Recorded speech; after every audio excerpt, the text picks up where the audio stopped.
Antes de fazer uma análise sobre o Velho do Rastelo, eu vou contar um pouco sobre o escritor dela, Luís de Camões. Ele foi um soldado e um poeta português, considerado um dos maiores do classicismo e do Renascimento também. Suas obras se caracterizavam por serem múltiplas, sofisticadas e populares ao mesmo tempo. Suas maiores obras foram Os Lusíadas, um poema épico, Filodermo, uma comédia de moralidade, e Os Anfitriões, uma comédia escrita em forma de auto. Olá! Hoje eu vou fazer uma análise sobre o Velho do Rastelo. Quando os naus de Vasco da Gama se despediam no porto de Belém, um ancião, o Velho do Rastelo, elevando sua voz, demonstrou a sua oposição sobre a viagem das Índias. Sua fala pode ser interpretada como a sobrevivência da mentalidade feudal agrária oposta ao expansionismo e às navegações que configuram os interesses da burguesia e da monarquia. Essa narrativa é feita em média res e no decorrer do episódio demonstra uma estreita relação entre os episódios Despedidas de Belém e o Velho do Rastelo. No meio desse ambiente emocionado, destaca-se a figura de um velho com a voz pesada, um velho imponente com a voz pesada, que demonstra a sua insatisfação com a aventura cujo o objetivo, segundo ele, é a cobiça, o desejo de riqueza, poder e fama. O velho interveio junto dos navegadores portugueses que se apresentavam para partir. A empresa marítima da Índia, no sentido de os alertar sobre os perigos da ambição e sobre a cobiça em excesso pelas riquezas vindas do Oriente.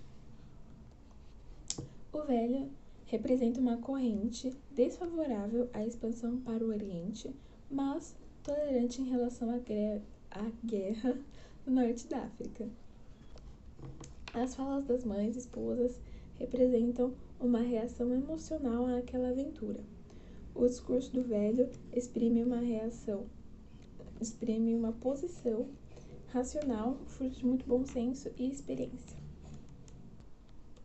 O seu discurso denuncia a suposta irresponsabilidade dos marinheiros que se deixaram levar por promessas fantasiosas para embarcar numa aventura com consequências trágicas. O velho simboliza a perspectiva oposta ao espírito épico, apelidando de vaidade tudo aquilo que os outros chamam de fama e glória. O cenário agora é diferente. Remete quando se passava a ditadura salazarista, na década de 60. Quando muitos jovens embarcavam rumo às colônias portuguesas, Moçambique, Guiné, Angola e Cabo Verde, em busca de uma luta, talvez em glória. Os pais assistiam à partida, tal como a multidão do século XVI, na Praia das Lágrimas, ambos separados por 4 séculos, mas tomados pela tristeza e angústia de ver partir quem amava. Talvez no meio deles surgisse a voz do descontentamento e da negação, refletindo a posição do Velho do Rastelo, que, mais uma vez, vê homens morrendo por conta da ambição e da cobiça.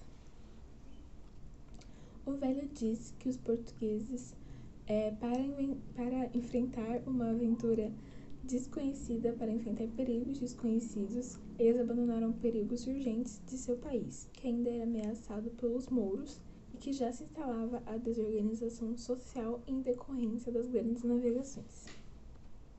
Parece que o velho representa uma opinião conservadora e da vida segura, porém não heróica, mas pode-se interferir de diversos elementos do discurso, assim como no resto do poema. Camões não descarta totalmente o seu discurso do velho no caso, por mais que ele estivesse empolgado com a expansão marítima do seu país.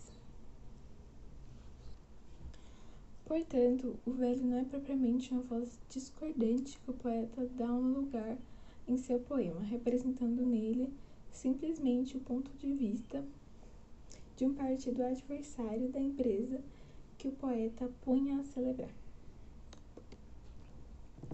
A fala do velho também expressa as ideias camonianas divididas entre o humanismo pacifista, ideias de cavalaria e das cruzadas, cujo espírito influenciou na visão camoniana da missão em seu país.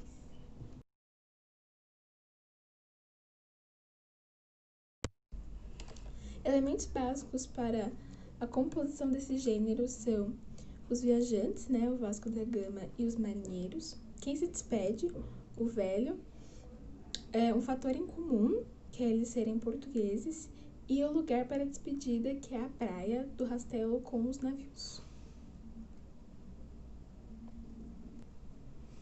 Neste tipo de poema, há alguns assuntos constantes, como as inconveniências da viagem, perigos e inconveniências da viagem, considerações sobre os motivos dela e a quebra de fé implicada na mesma.